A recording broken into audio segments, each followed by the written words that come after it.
All right, everyone, there's a couple brand new gaming news stories we need to talk about today, starting with Sega and their classic lineup of mini consoles, because following the Genesis 2's release, there is some interesting information that points to the idea that Sega could be planning to bring back the Dreamcast in a mini console form factor next. Then the big talking point for today's video has to do with the upcoming big Nintendo Switch release known as Sonic Frontiers that will, of course, be out on all platforms as well, and an interesting conversation that's been generated from the series producer around where fans should be setting their expectations on this gameplay style, because while you've seen a lot of talk online comparing it to Zelda Breath of the Wild or Sonic's Breath of the Wild moment, there are now some direct, clear-cut expectations that we should be setting for this big Nintendo Switch release going forward. What's up, Nation? If it's your first time on the channel, make sure you join Sunbro Nation by subscribing below, hit the like button on this video if you enjoy it today, and make sure you turn on your bell notification icon so you're kept up to date with all the newest gaming news. Now, as I mentioned, guys, today we are breaking down a couple different stories, and we have to kick it off with the conversation around Sega and the likelihood that they may be planning on bringing back the Dreamcast in a mini console form factor next. As you may know, we just recently had the launch of the Sega Genesis 2 mini console that, of course, is the successor to their previous Sega Genesis mini console that has seen relatively good success. It's also interesting that Sega is continuing to stick to this mini console lineup when all of the other companies who made it popular, most namely Nintendo with their NES and SNES mini, then later Sony joining the party with the PlayStation mini, then Sega getting on board with the Genesis, they're continuing this and actually releasing the Genesis 2 model that did actually add in new games, new functionality like the Sega CD library of games, and so there may be some reason for hardcore Genesis fans to pick this up and re-experience some fan classics. But one interesting thing that's been spotted since the console was sent out to end users, which I have not picked this thing up myself, I was debating about it, they did a weird, like, it's technically Japan only, but they did through Amazon, you can get it in the US, but it wasn't a full-blown retail release, kind of some extra hoops you have to jump through. I may pick up one down the line, but haven't really seen enough of a compelling reason for me to do it yet. But it does absolutely seem that in light of this launch, Sega is not planning on abandoning the mini console lineup, as there's some direct survey questions that do reference what fans want to see next, and would you guess it, the Dreamcast Mini is in that list of choices. And to get on the same page with what's been said here, let's quickly hop over to VGC and read through their detailed typed up article together. Sega is reportedly asking players what its next mini console should be. A survey is bundled with the Mega Drive Mini 2 in Japan. According to Twitter user with the name I'm not going to try to pronounce, the packaging for the Mega Drive Mini 2 in Japan contains a URL and password for a customer survey. The survey reportedly consists of 47 questions,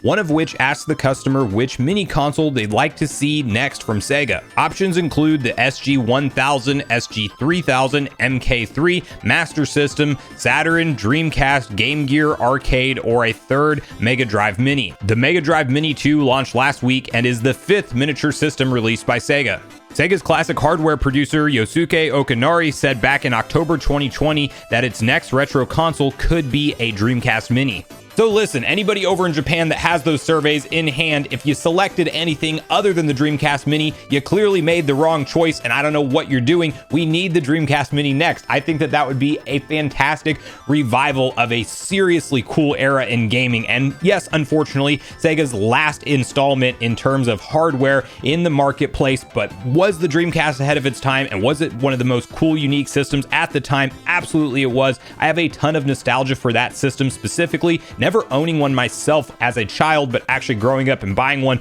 later on. But I remember that system vividly, being blown away by the visuals at the time, playing games like Tony Hawk's Pro Skater 2 on that system after you were used to what they looked like on the N64. It was a clear graphical leap forward and really ushered in the era and the idea of online connectivity with a console that is now a afterthought. And of course, every single new platform we buy has it. Back then, Sega was leading the charge on that initiative, and it's just unfortunate that it didn't have that long of a lifespan or achieve high sales numbers. And many people may know a lot of marquee series and titles that came from the Dreamcast era, like Crazy Taxi and like Jet Set Radio, amongst many other classics. Just a really cool era in gaming that I don't think many people people got the chance to experience, or maybe you saw it talked about a lot but didn't own one yourself, this one would make the most sense in the world to bring back in a mini form factor, and they could charge premium dollar $100 for like a good library of Dreamcast games, and I would absolutely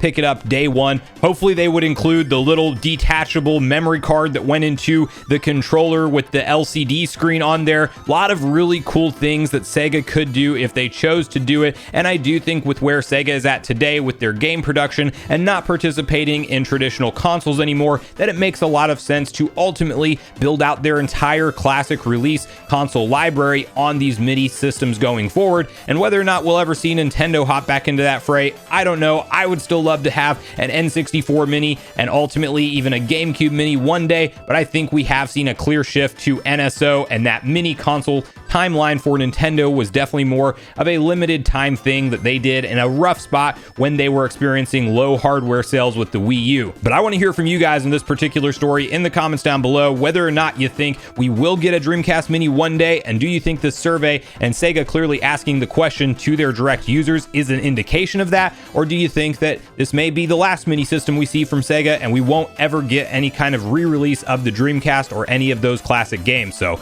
please share all your thoughts and feelings on all things Sega Dreamcast and mini consoles as a whole in the comments down below.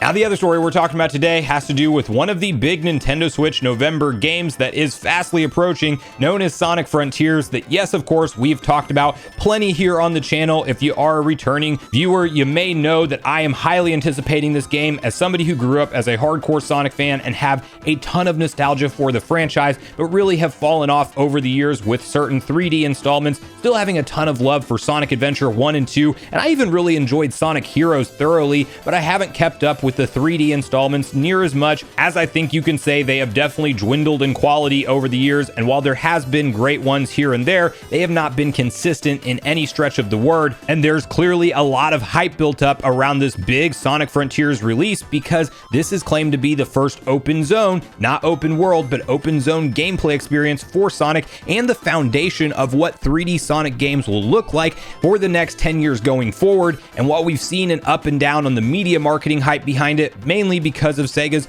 poor decision, in my opinion, to partner with IGN for that IGN first gameplay reveal, where they were only focusing on one element at a time, being combat or exploration or enemies. It was a weird way to present the game, but as we've seen more and as we've seen the combat tree and what's actually available in terms of Sonic's abilities and how you traverse the world, it is very enticing. The little mini zones that are more of a throwback to the classic Sonic level progressions also look very good, and so I think all in all, fans are highly anticipating this game once again, and there may be a lot on the fence that want to see the review scores first, but I think overall online it seems to be generally cautiously optimistic expectations around Frontiers. And one thing that it has been compared to over and over is the question of, is this Sonic's big Breath of the Wild moment? Because of course Zelda really came out and set the standard for transforming a traditional 3D formula. When you've seen a successful traditional formula like the classic linear Zelda games, they were able to reinvent that, drop it into open world, and make it make sense for new and existing Zelda fans alike, and obviously created a smash hit and marquee AAA standout game with Breath of the Wild. And since then, we have seen a certain style of trailers that have followed up Nintendo's presentation style with Zelda Breath of the Wild, and you have all the comparisons saying like Pokemon Legends Arceus was a Breath of the Wild trailer, Sonic Frontiers looks like Sonic of the Wild. Everybody's talking about it online that yes, clearly there is a lot of inspiration drawn from a game that successfully navigated a reinvention of its formula into open world. And so when we see something presented to us in that way, a lot of fans wonder, is this what I should be expecting in terms of gameplay? Will this be Sonic's Breath of the Wild, and will it be similar in its overall layout? We now have a direct answer to that question online, and to get on the same page with what's been said here, let's quickly hop over to Nintendo Everything and read through their detailed typed up article together. Sonic Boss says Sonic Frontiers and Zelda Breath of the Wild are not similar at all. Sonic Frontiers has drawn some comparisons to The Legend of Zelda Breath of the Wild since its initial reveal, but Sonic Boss Takahashi Iizuka has indicated that the two are not similar at all. Iizuka's comments came about during an interview with Shaq News. When asked if the team was inspired by Breath of the Wild, he said the following: From the development team's perspective, they're going out and making an action game. So when they think about Breath of the Wild, they see Breath of the Wild definitely as a role-playing game, and it's not similar at all to the action game that they're making. Yeah, there is the same freedom and element of freedom that has been applied to Breath of the Wild as a role-playing game, and they're taking the linear high-speed action Sonic game and implementing freedom into there. But when we think about it, is it an open world game? Is it similar to Breath of the Wild? A lot of people on the team love the Zelda series. They love Breath of the Wild. They've played it, but to them, they don't really see a similarity between the games. Iizuka and Sega as a whole have stressed that Sonic Frontiers is an open zone game and not an open world game. Zelda has one huge world to explore and you can go anywhere. Sonic Frontiers, on the other hand, is splintered off into different islands and has linear cyberspace levels sprinkled throughout. So for me personally, as I read through that article, I'm actually just getting excited that we don't have to wait that much longer to really find out what this game is going to fully entail, and I will definitely be picking it up day one. Unfortunately, God of War Ragnarok comes out the next day, so I'm going to have to grind through as much Frontiers gameplay as I can, probably make a video on it, and then I have to get into Ragnarok personally, but I am definitely hyped for this release, and I do think that a comparison to Breath of the Wild at its core does not make the most sense to begin with, because while we mentioned things like the trailer style being very similar and them trying to drive home the point that there are vast open lands to explore, Sonic as a character and how he plays is clearly day and night different from how you traverse and interact in a game with Link as the protagonist. So yes, indeed, you should expect this to be very different from Breath of the Wild, and I am also expecting the term open zone to translate to more of a Pokemon Legends Arceus type progression where you could conquer a huge big open area of the map, but you're not going to unlock the next huge open area until you've completed a certain amount of the tasks in that first open area. So it's ultimately still linear, but it feels vast and connected, and I'm personally fine with that concept. And if that is the stepping stone to a one-day open world Sonic game, do we even need an open world Sonic game? That's up for debate, and I personally, at the end of the day, am just ready to hop in and see what the gameplay feels like. I am just hopeful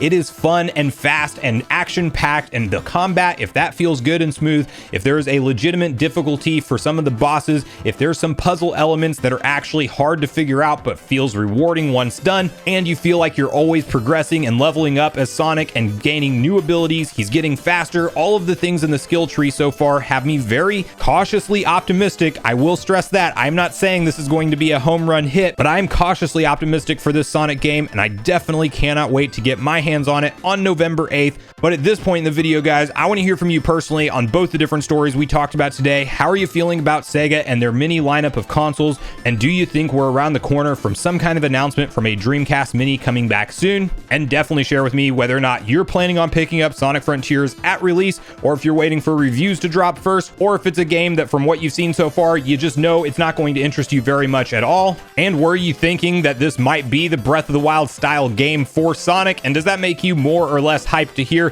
that it's really not a direct comparison at all at the end of the day? So regardless of your thoughts and feelings on everything we talked about today, I do look forward to hearing from you all in the comments down below before you leave the video, as I do look forward to getting a back and forth conversation started with you all around these topics. Go watch yesterday's video next if you haven't already, which is on screen right now. Also make sure you like, subscribe, turn on your notification bell, and I will see you guys in the next video.